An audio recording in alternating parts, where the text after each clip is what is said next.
avec les indices composites, mais encore avec les données de Statistique Canada de 2016.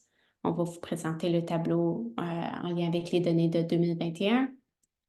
Et ici, c'est la subdivision de recensement. Alors, dans la carte,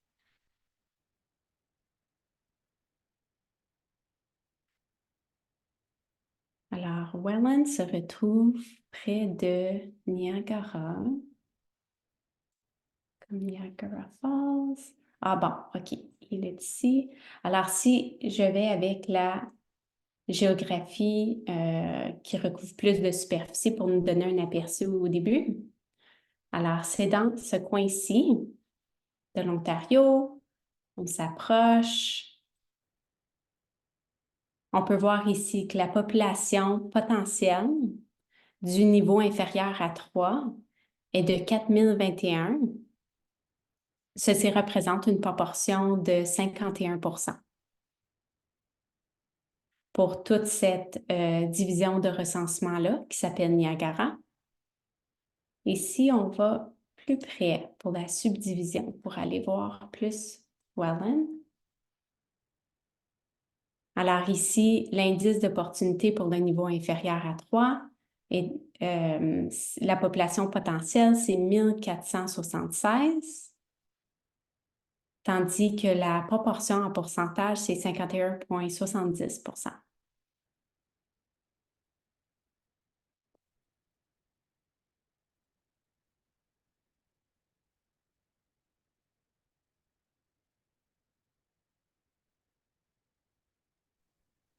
Merci Marilyn. Bon, je voulais juste faire une petite remarque ici. Sur la carte, c'est écrit indice d'opportunité. Ça devrait lire indice composite, okay, comme tel. En fait, on avait relevé l'erreur l'année passée, mais c'est vraiment la carte de l'année passée.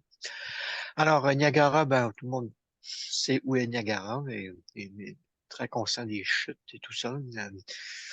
Même la plupart des gens ne connaissent pas beaucoup le sud de l'Ontario, ils vont connaître Niagara. La subdivision Welland, bien évidemment, est quand même connue, même par les gens qui n'y sont jamais allés, par essentiellement le canal de Welland. Okay? Je parle du canal ici parce qu'il a une certaine importance ici, au niveau des géographies. Dans Welland, ça se trouve qu'il y a deux régions de tri d'acheminement. Une qui est au nord du canal et l'autre qui est au sud du canal, essentiellement. Alors, c'est pour ça qu'on parle du canal, là, un peu. C'est que dans la ville même, il y a deux régions de tri d'acheminement. Quand on parle de région de tri d'acheminement, c'est les trois premiers caractères du code postal. Hein, et ça veut dire quoi exactement? C'est que dans une ville comme Welland, ça se trouve qu'il y a deux endroits où le courrier est trié. OK? Alors, le courrier arrive là et embarque dans des camions qui vont aller livrer ça dans des boîtes postales ou faire des livraisons dans les régions rurales. Alors, Welland est divisé en deux secteurs comme ça de distribution postale. Alors, ça n'a rien à faire vraiment avec Statistique Canada parce que c'est des choix de Poste Canada qui font ça pour des raisons de logistique, de transport, de courrier. Okay? C'est juste que Statistique Canada inclut ça dans leur géographie standard parce que dans les villes notamment, surtout les grandes villes, les codes postaux sont très, très importants. Okay? Parce que si on prend le code Timmins, là, dont Guy parlait tantôt, il y a 4 codes postaux, là. Il y a 4 régions de tri d'acheminement dans Timmins. Fait que ça sépare la ville en 4, en 4 cadrans comme tels, là, qui sont à peu près genre nord, sud, est, ouest. Dans le cas de Welland ici, c'est nord-sud par rapport au canal. Là. Si je peux rajouter, Serge. Oui, oui. Donc ici, à l'écran, je montre L3B. Alors ici, ça c'est le RTA, L3B, puis L3C, juste pour vous donner une idée, c'est de l'autre côté ici du canal de Welland. Alors, c'est juste pour vous donner une petite idée de la géographie de L3C puis L3B qui sont ici. Fait que c'est ça. Alors, pour la logique de transport, comme on disait tantôt, de Post Canada, tu sais, il y a un côté du canal, puis il y a d'autres côtés. Alors, tu sais, il y a moins de traversage de canal d'un bord et de l'autre hein, pour faire la livraison. OK? Alors, c'est dans leur logique eux autres. Puis souvent, au niveau des municipalités, il y a quand même une certaine logique aussi, là, du même genre, là, qui fait que, c'est comme à Ottawa, tu t'as, t'as deux côtés de la rivière Rideau, là, puis puis il y a juste un certain nombre de ponts pour traverser. Alors, évidemment, le Post Canada fait pas exprès pour traverser les ponts d'un bord puis de l'autre, là, juste pour le fun. Là. Alors, c'est toujours intéressant au niveau statistique. Euh, si on prend Niagara comme grande région, alors c'est quand même une assez grande région aussi. Alors, on remarque ici que les taux pour la littératie, c'est 49,96, qui est le ratio qui est global. Alors, il y aurait 2905 personnes ici qui tomberaient dans la catégorie là, de niveau inférieur à 3, selon l'échelle de compétences. On remarque que c'est un petit peu plus bas là, que dans le cas d'Alexandria. Là. OK? Alors, 57 au niveau numératie et résolution de problème 60. Alors, les chiffres sont quand même assez élevés, mais quand même moins que dans le cas d'Alexandria. Si on se rapproche de Wallen, là, parce que là, encore une fois, là, pour toutes sortes de raisons pratico-pratiques pour vous, il faut regarder c'est quoi qui vous entoure là, dans une certaine proximité de transport. Alors, quand on regarde dans Welland même, alors on parle de 943 personnes en dessous niveau 3 pour un ratio là, de 50,43 inférieur à 3, 57,83 et 60,62 pour la résolution de problèmes. OK? Alors, c'est à peu près 1000 personnes, là, si on veut, qui tomberaient dans votre bassin de recrutement ici. Là. Alors, Excuse-moi, Serge, oui, il y a Guy qui a une question là, puis je vais profiter. Je pense que je vais profiter pour l'introduire là oui. au sein du groupe aussi. Guy Lévesque a contribué à l'adaptation de l'outil Topo Resdac. Donc, il a travaillé pour la COFA là, pour adapter l'outil Topo Resdac. Alors, Guy, je te laisse poser ta question et puis Serge peut-être pourra répondre à la question. Oui, bon, rebonjour, Serge. Bonjour Guy. C'est que je regarde finalement la diapo là, que l'on voit présentement. Puis ça dit l'indice composite en lien avec les données de Statistique Canada 2021. Oui, ça c'est bien. Mais pour PK, il y avait quatre. Et je retourne un document qu'on avait travaillé. Le PK avait quatre variables potentielles. Il y avait le groupe d'âge, le sexe, il y avait aussi plus haut niveau de scolarité atteint, mais il y avait aussi un quatrième, scolarité des parents. Est-ce que ça, vous l'avez inclus ou... Euh, on, on avait regardé la scolarité des parents parce que ça aidait sur... euh, c'est parce que c'était une information qu'on avait, sauf qu'elle n'était pas significative dans les selon PICA. OK? En fait, notre quatrième variable, si je me rappelle bien, mais en fait, c'était le facteur linguistique, en français ou anglais. Euh, mais la scolarité des parents, on l'avait mis de côté. C'est beaucoup plus utilisé pour déterminer les ayants droit. C'est quelque chose que je pensais au début qui aurait une pertinence pour vous. Finalement, après avoir discuté avec toi, puis votre équipe et l'équipe du RESDAC, on s'est rendu compte que ça n'avait pas vraiment de lien avec la numératie ou la littératie comme telle. Alors, on s'en tient aux trois variables principales, comme tu disais, le groupe d'âge, le genre, et niveau d'éducation pour la sous-population francophone. Alors, c'est la sous-population francophone mesurée par la première langue officielle parlée étant le français. OK? Alors, puis c'est toujours le groupe 15-64 ans là, de façon globale là, qui est utilisé. Fait que celle des parents n'a pas été retenue. Il y a d'autres variables contextuelles, de raison aussi, là, dans PICA. Par exemple, il y a toutes les variables qui sont liées à l'immigration. l'immigration récente, entre autres. Il y a une différence entre l'immigration récente et celle de longue date. Là, où,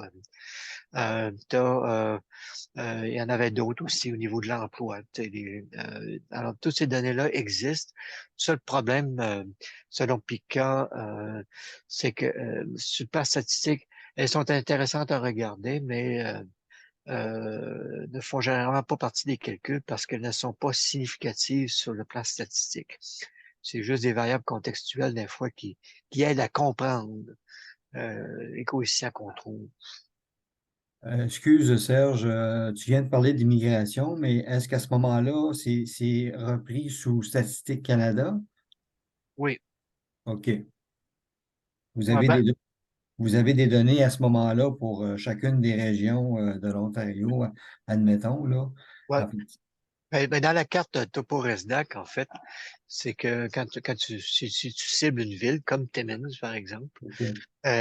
tu vas voir, il y a des données sur le revenu. C'est des choses évidemment, qui sont corrélées avec le niveau d'éducation. Plus le niveau d'éducation est élevé, généralement, plus le revenu est élevé, mais dans certaines régions, c'est pas nécessairement le cas.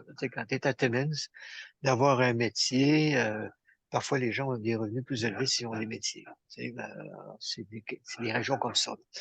Euh, alors, enfin, alors, à ce moment-là, tu peux faire du cas par cas à partir de la carte où tu peux vraiment regarder les OK. différentes variables. Alors, il y a les revenus, les données standards qu'on a par code postal, puis qu'on a tout ça aussi là, pour l'immigration, les ménages, hein, les propriétaires de maisons par opposition aux locataires, hein, composition des familles, nombre de personnes dans la maison. Alors, toutes les données statistiques Canada standard, on les a sur les cartes, la carte interactive comme telle. OK? Alors, quand tu fais ton étude de cas localement, ben, tu peux mettre tu peux faire des relations, les liens. Puis si tu sais que tu as une population d'à peu près tant de personnes, puis tu connais un petit peu ton coin, ben, tu peux deviner un petit peu, là, dans ta campagne, justement, de recrutement ou des trucs comme ça, ben, ça te permet un peu de cibler, là, des secteurs de la ville, là, par exemple, où tu sais, là, que tu as plus de chances de trouver des gens qui ont des besoins. Merci. Alors, quand on regarde dans les codes postaux ici, on voit que les taux sont un peu différents aussi. Euh, alors, ça varie un petit peu selon que tu es au nord ou au sud. En fait, c'est nord, nord-ouest puis sud-est, ou en tout cas, peu importe, là, c'est pas tout à fait nord-sud, là, mais en tout cas, mettons qu'on le prend comme ça, là. Alors, les taux varient un petit peu. Alors, comment est-ce pourquoi que ça varie un petit peu là, d'un coin à l'autre? C'est qu'on va vous montrer un prochain tableau qui va vous aider à comprendre un petit peu pourquoi là, que c'est différent. Alors ici, on a un tableau ici qui met côte à côte, la subdivision de recensement, le, le, le- le RTA, là, c'est les trois caractères du code postal, le L3B puis le L3C. OK? Puis on les met côte à côte. Puis on regarde, là, est-ce qu'il y a des différences au niveau de la diplomation, par exemple, là, comme tel? Malheureusement, dans le cas de Walland, on n'avait pas vraiment d'informations au niveau des codes postaux qui étaient différents. Par contre, on avait des données sur les hommes et les femmes. Alors, on s'aperçoit que il semblerait y avoir un petit peu plus de femmes du côté du L3B que dans le L3C. Pourquoi que c'est comme ça, j'ai aucune explication. C'est pas un endroit où que j'ai passé beaucoup de temps. Alors, évidemment, plus t'as de femmes, mais moins t'as d'hommes, là. C'est plutôt binaire. Les gens nous demandent parfois, ben, est-ce que vous tenez compte des autres qui ne s'identifient pas de façon binaire, hommes-femmes? Euh, c'est pas qu'on est contre l'idée, là, c'est que Statistique Canada comme tel admet ouvertement que les nombres sont trop petits, que les nombres sont tellement petits qu'il n'est pas possible de faire des statistiques. Et Statistique Canada ne donnera pas de statistiques quand les nombres sont trop petits pour éviter que les gens soient ciblés ou stigmatisés. Alors, on appelle ça une règle de suppression. Alors, dès que les échantillons tombent en bas de 15 dans un territoire donné, il n'y a aucune donnée. Ils vont supprimer les données complètement. OK? Alors, c'est pour ça que c'est très rare qu'on va voir des statistiques où on a femmes, hommes et autres. Euh, alors, dans le cas ici, ben, c'est évident qu'il n'y en aura pas. Évidemment, tu sais, quand on regarde que les ratios hommes-femmes en termes de quantité de gens changent, sachant que chez les femmes, le taux de personnes qui ont en bas de niveau 3 est un petit peu plus élevé, ben, ça varie un petit peu là, du simple fait qu'il y a plus de femmes que d'hommes dans ce cas-ci. Là, OK? C'est la même chose avec l'âge. OK? Alors, on va remarquer, OK? Là, ici, c'est un petit peu plus remarquable. Là. C'est dans la population 55 à 65 ans, dans la région en fait, dans Welland, même 39,2% de la population qui est du 55-65, on remarque que c'est beaucoup plus bas là, qu'Alexandria.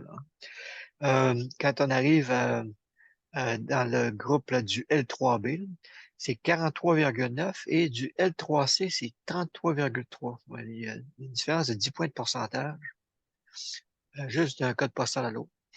OK? Alors, je connais pas assez Wallen pour l'expliquer. Peut-être que quelqu'un chez vous, dans votre groupe, qui connaît ça, mais si on prend Ottawa, on prend Vanier, par exemple, qui sont des vieux quartiers, par opposition à Barrhaven, qui est un nouveau quartier, ben, les poussettes, t'en trouveras pas beaucoup à Vanier. Là. Tu vas les trouver beaucoup plus dans les nouveaux quartiers. Moi, je vis dans un village, là, Rockland, qui est à l'est d'Ottawa, puis moi, je vis dans un vieux quartier. Il n'y a pas un enfant dans le quartier. Donc, je pense que ma famille, on est la plus jeune famille, puis ma plus jeune a 25 ans. OK? Alors, ça vous donne une idée. Alors, quand c'est le temps d'Halloween, il n'y a personne qui vient chez nous. OK? Les gens vont aller plus au sud de la ville où là, c'est toutes des nouvelles familles. Alors, tu as beaucoup plus de chances de récolter des bonbons quand tu vas là. OK? Alors, c'est peut-être le même cas là, dans Wallen. Peut-être qu'il y a quelqu'un chez vous qui connaissait le cas comme tel. Je vois qu'il y a quelqu'un qui a levé la main. Oui, on a Nathalie Carrière qui a levé la main. D'accord, Oui, bonjour. Est-ce que vous m'entendez bien? très bien. OK. Alors moi, j'ai habité Welland et puis la seule explication que je pourrais vous donner, grosso modo, c'est que historiquement, le côté L3B de la ville de Welland, on y trouvait les travailleurs francophones et italiens qui travaillaient surtout dans les manufactures. Donc, la majorité des gens qui habitaient ce côté-là de la ville étaient les francophones et les Italiens. Et puis de l'autre côté, c'était surtout, des gens anglophones, historiquement ayant un meilleur métier, ainsi de suite. Donc, c'est ce que je pourrais dire là. OK. Mais rien par rapport au fait que c'est plus vieux du côté nord ou sud ou des trucs comme ça, ou Oui, population vieillissante du côté sud. OK. Oui. Alors, tu sais, sachant, tu sais, pour faire du pouce là-dessus, c'est sachant que le côté sud, les gens sont un petit peu plus âgés, comme tel. Malgré que quand on regarde les groupes d'âge plus jeunes, tu sais, du 25-34 ans, on voit que c'est un petit peu plus élevé, mais il y a beaucoup plus de gens qui sont en âge de retraite ou proche. Et sachant que c'est le groupe qui est généralement au niveau de littératie plus bas, ou de numératie, ou même de résolution de problèmes. Alors, c'est pas étonnant que dans le L3B, les nombres sont un peu plus élevés. Là, OK? Alors, c'est un petit peu comme ça que ça s'explique, là. C'est qu'il y a des variations, c'est même à l'intérieur d'une ville. Quand on avait fait le travail avec Guy pour Timmins, Timmins, c'était assez évident, là, OK? Qu'il y avait 4 cadrans dans Timmins, là. Il y avait 4 codes postaux et on pouvait séparer la ville. Puis c'était logique, là, tu sais, on pouvait voir là, que tu sais, il y avait un secteur tu sais, col blanc un peu plus, etc. Là, tu sais, puis on pouvait voir tu sais, que les données étaient différentes pratiquement d'un quartier à l'autre, là, comme tel. Alors, imaginez quand on arrive dans des grandes villes là, comme Ottawa, Toronto, Il y a des grosses différences entre être au nord ou au sud de la 401. Là, OK? Et il y a une différence d'être proche du cœur de la ville par rapport aux banlieues, puis il y a une différence est-ouest, puis, etc., etc. OK? Alors, c'est assez évident. À ce moment-là, c'est là que les codes postaux deviennent très intéressants, là, parce que on va avoir une multitude de codes postaux, puis on peut regarder ça localement. Puis de toute façon, quand vous avez des centres de services dans ces villes-là, quelqu'un ne peut pas partir de l'ouest de la ville puis se rendre à l'est de la ville pour aller solliciter vos services. C'est trop. Même si la distance physique n'est pas très loin, ça prend 2 heures pour se rendre. Alors, c'est pour ça qu'il faut regarder ça par quartier à ce moment-là, plutôt que par ville. Alors, ça, c'est un cas de Wallen ici. Il y avait une autre qui était sur l'autre, Kirkland, c'est Kirkland Lake, l'autre qui nous avait été suggéré. On n'a malheureusement pas eu le temps de le faire, mais on pourrait vous le faire parvenir comme ça. Là. Je pourrais vous l'envoyer là. Et vous pourrez le circuler si vous voulez. Où on pourrait faire à peu près la même analyse là, pour voir comment que ça se présente au niveau du Nord. Je ne sais pas si Marilyn, tu serais capable de trouver le cas de Timmins, la présentation de Timmins qu'on avait utilisée l'année passée. Oui, c'est certain qu'on l'a dans nos choses, mais avant, est-ce que il y a quelqu'un qui a des questions ou des réactions face aux 2 études de cas qu'on a partagées ou des questions à propos de une terminologie ou Oui, Serge et Marilyn, c'est Guy encore qui parle. Fait que historiquement, dans le nord et le sud, il y a une grosse migration des jeunes qui s'en vont vers naturellement la région du centre, soit Toronto et les environs, et naturellement aussi Ottawa. C'est pour ça qu'on retrouve des populations vieillissantes dans plusieurs communautés, que ce soit dans le nord ou dans le sud-ouest, que je pourrais dire. Fait que c'est un élément. Parce que moi, ça fait depuis 1985 que je suis en Ontario. Euh, et puis, j'ai vu toutes les études passer par rapport à ça. Et puis, la migration, là, ça fait longtemps que c'est en place, la migration des jeunes vers l'Est et la région du centre. Ça fait que c'est ça. C'est un complément d'information. Oui, tout à fait, Guy, puis moi aussi, je suis en Ontario depuis 1985. Et puis, ben oui, on le voit, c'est évident. Ben, c'est sûr que l'université, il y a les universités, premièrement, il y a des grandes universités à Toronto, il y en a plusieurs. Et à Ottawa, ben, il y en a plusieurs aussi, francophones comme anglophones. À Ottawa, tu as l'Université Saint-Paul, etc. Ouais. Tu as même l'Université à Gatineau, puis tu es même à proximité de McGill et d'autres places aussi. Là. Alors, c'est pas. C'est c'est- c'est- c'est pour ça aussi qu'il faut prendre en considération les Ouais, nouveaux arrivants et l'immigration. c'est ça. Ils vont là pour étudier, puis après ça, ils disent, ben, c'est pas si pire ici, on va rester. Ils Mm, se font une blonde ou un chum, puis après ça, ben, mm. voilà, les racines prennent. Alors, c'est clair. Puis après ça, ben, le Nord, en tout cas, le Nord que je connais de l'Ontario, ben, c'est très industriel. Hein, tu sais, t'as Ouais. les mines, entre autres. Il y a eu l'industrie du bois qui a perdu des plumes avec le temps aussi, qui a entraîné des fermetures de moulins aussi. Puis, tu sais, il y a des villages qui se sont vidés. Hein, je pense que tu le sais aussi bien que moi, là, que Ouais. tu me bordes C'est des petites villes ou villages mono-industriels avec une industrie. Puis si l'industrie ferme, c'est les jeunes familles ils quittent tout de suite, ouais, là, c'est sûr. c'est ça. Qui reste, ben, c'est les gens qui sont établis déjà, puis que Ouais. finalement qui étaient sur le bord de la retraite ou qui le sont, qui disent bah, c'est pourquoi déménager. T'sais. Alors oui, c'est un phénomène. Quand on arrive dans l'Est, ben, par exemple comme Alexandria ne tomberait pas tout à fait dans ce genre de problématique-là, ce qui est plutôt du secteur rural, là, comme tu sais. à l'est d'Ottawa. Entre Ottawa et Montréal, c'est extrêmement rural. À part Cornwall puis Hawkesbury, le reste, c'est des terres. Puis c'est pas vraiment des terres à bois non plus. Là, c'est vraiment de la terre agricole. Alors, tu as une industrie autour de ça. Pas mal, qui est quand même assez stable. Tu as quand même une fuite des jeunes aussi qui quittent la Terre.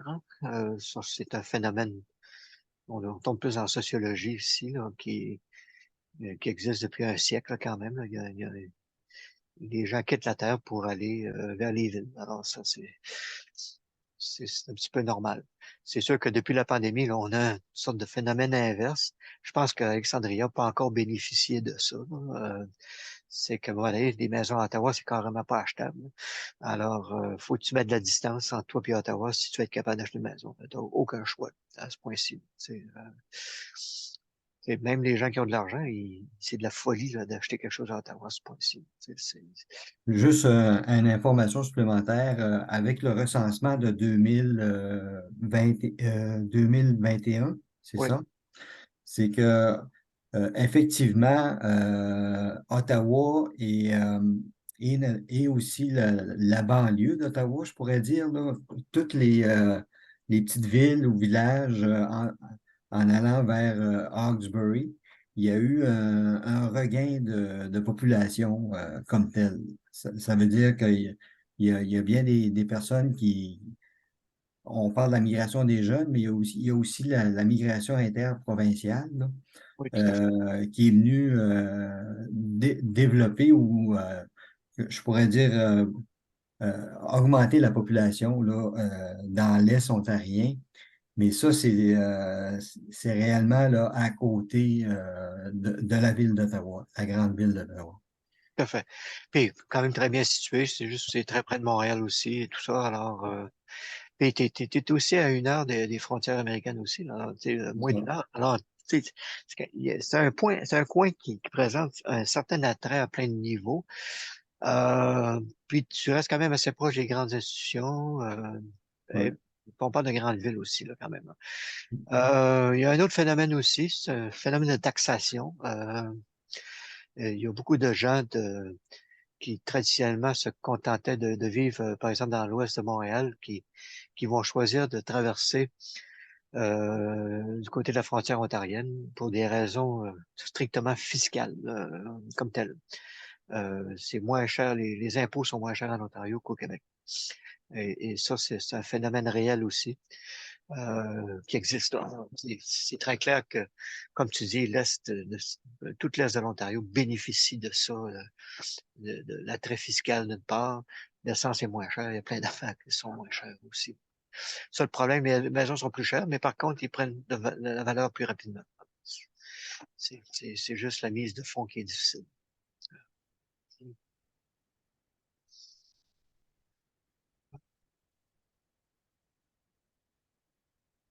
Est-ce qu'il y avait d'autres questions à propos des 2 études de cas qu'on vous a présentées?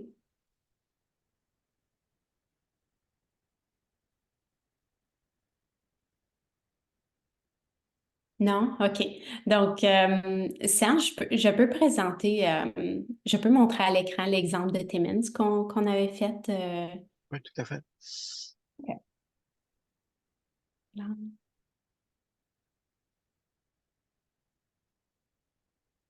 Alors, juste à noter, l'exemple de Timmins est basé sur les données du recensement de 2016 ici. On n'a pas mis à jour encore, Guy.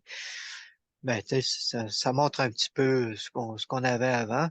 Vous avez remarqué qu'il y a une petite différence cette année, parce qu'on s'est concentré surtout sur ce qui est inférieur à un niveau 3, ce stade-ci. Il y a un petit problème d'y aller avec ce qui est en bas du niveau 2. Je vais vous expliquer pourquoi.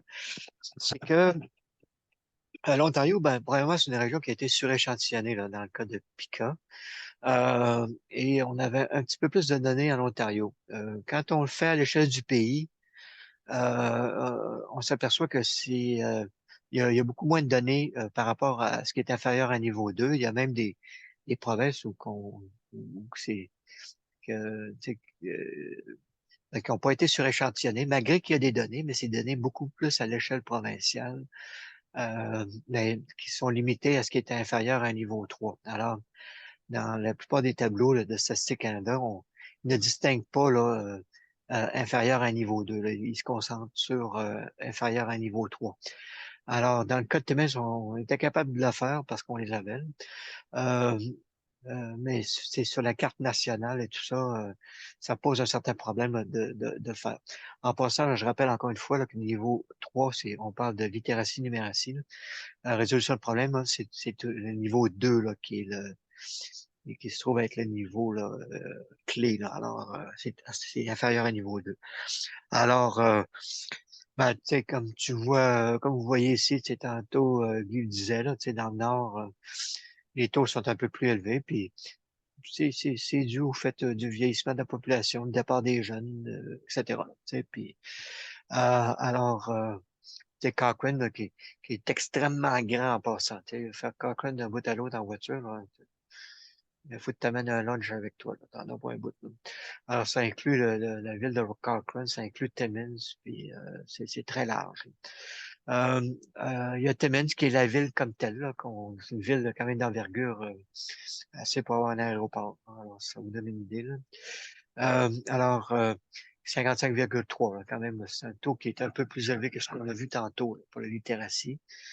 Et puis, bien, on a les quatre cadrans là, de la ville, là, tu sais, centre, sud, nord, ouest, est. Et là, on voit quand même des variations ici, tu sais, de 1 à 2 points de différence là, d'un quartier à l'autre de la ville comme telle, là, tu sais, entre l'est et le centre-sud, notamment.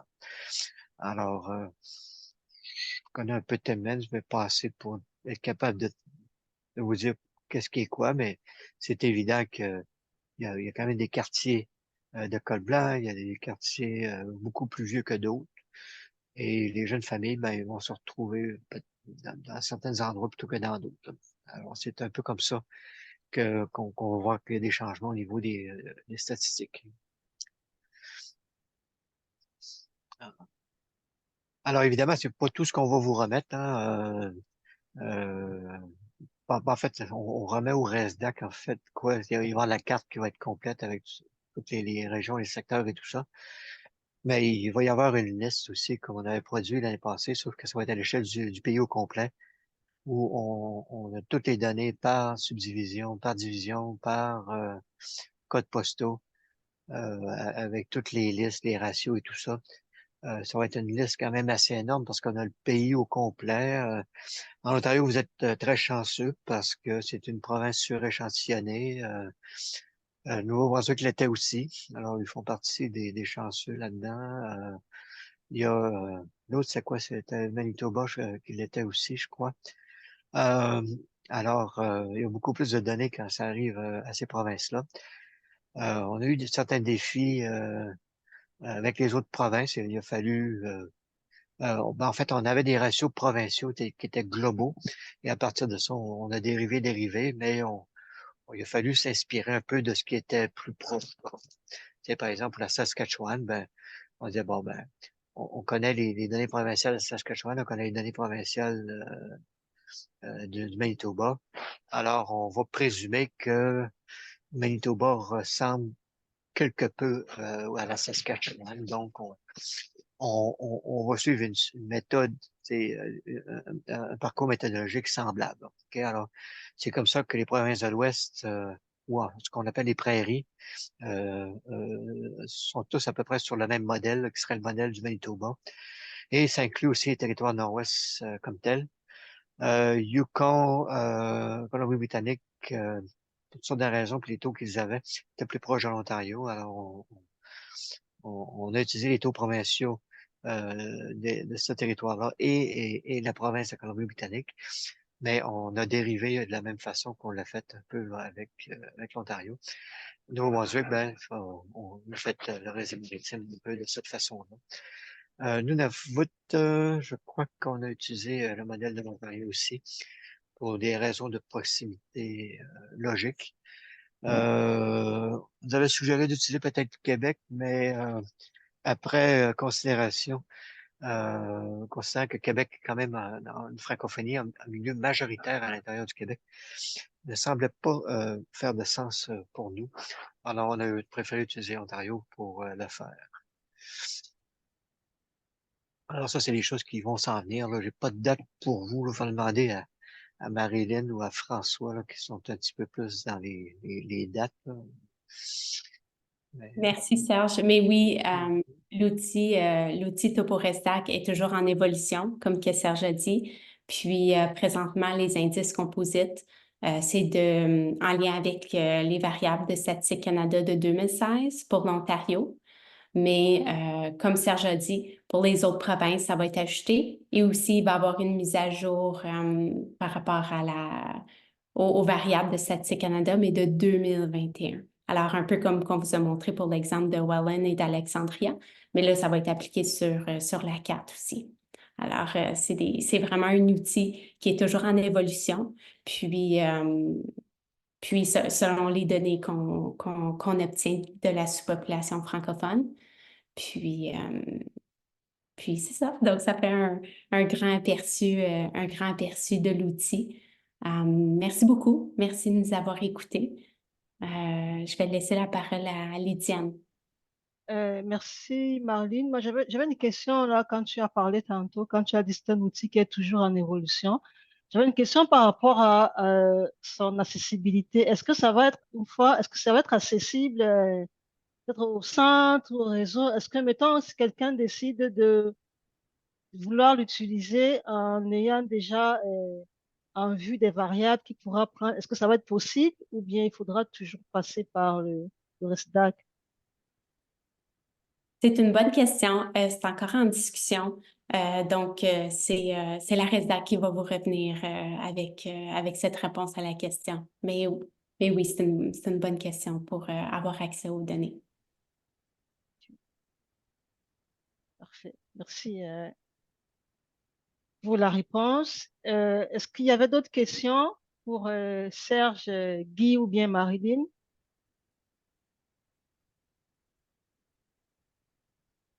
Là, je vois qu'il n'y a plus de questions. Guy, Serge, est-ce que tu voulais ajouter quelque chose? non, ça va pour moi. C'est juste que c'est dans les choses à venir, justement. S'ils vont faire communiquer avec le reste d'AC, mais ça, je pense que c'est Gabriel qui regarde à ça. Mais je pense que l'idée, c'est justement que vous ayez accès à ces choses-là. Mais de comment, je ne sais pas. Ce qui va être intéressant, je pense, l'année prochaine, c'est qu'on va avoir le nouveau Pika, hein, euh, euh, qui va sortir. Alors, je pense qu'il va y avoir une mise à jour importante l'année prochaine, d'ailleurs, par rapport à ça. On a très hâte. Parfait, merci Serge. Guy, avais-tu quelque chose à ajouter? Ben, c'est un peu, je renchéris sur ce que Marilyn et Serge disaient. C'est un dossier en évolution. Hein. Ça fait que c'est définitivement le RESDAC avec ses membres provinciaux et territoriaux là, qui vont dire, le cheminement que Topo RESDAC doit suivre. Et puis, naturellement, avec le clé et euh, tout va s'englober parce que je considère que il y a eu un gros travail de fait présentement. Mais naturellement, c'est toute la. Parce on parle finalement là, de Statistique Canada ainsi que PICA. Mais pour chacune des provinces, il y a un état des lieux aussi qui a été fait en tout cas pour l'Ontario. Et puis, on parle à ce moment-là, le programme Alphabétisation et Information de base est avec Emploi Ontario. Et dans Emploi Ontario, tu as les programmes d'apprentissage et métiers, où ce que tu as de la formation. Et tu as aussi, naturellement, les services d'emploi. Ça fait que ça c'est un dossier à travailler de longue haleine, là, mais c'est ça. Je fais juste je referme la parenthèse. C'est bien. Merci. Merci, Guy. Tantôt, Serge, tu parlais de Coquelin, là. Si si ils veulent avoir aussi des données de leur centre, est-ce que s'il y a d'autres centres qui aimeraient avoir des statistiques aussi, est-ce qu'on peut juste comme vous faire une demande si jamais un centre manifeste l'intérêt d'avoir une idée de ces statistiques? Vous pourriez faire ça? J'imagine que oui.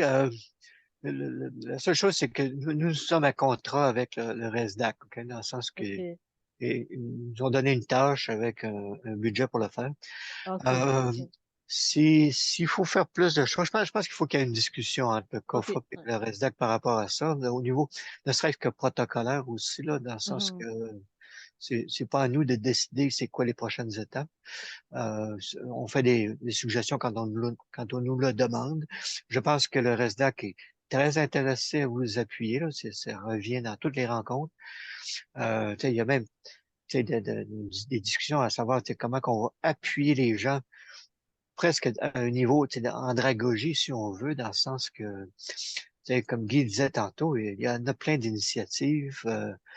Ceux d'entre vous qui avez plus d'expérience, ben, tu sais, il y a des bonnes pratiques, il y a des pratiques peut-être moins efficaces, peut-être qu'il y a un intérêt à partager ces choses-là.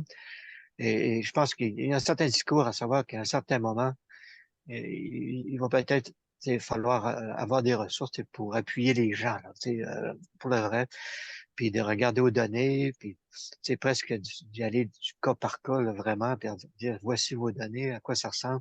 OK, sachant qu'on voit ici, comment est-ce qu'on fait là maintenant? Là, quelle est la meilleure façon d'aborder ça? Évidemment, on n'aborde pas la littératie du groupe de 25 ans de la même manière qu'on fait que le groupe de 45 ans. J'imagine qu'il y a des stratégies.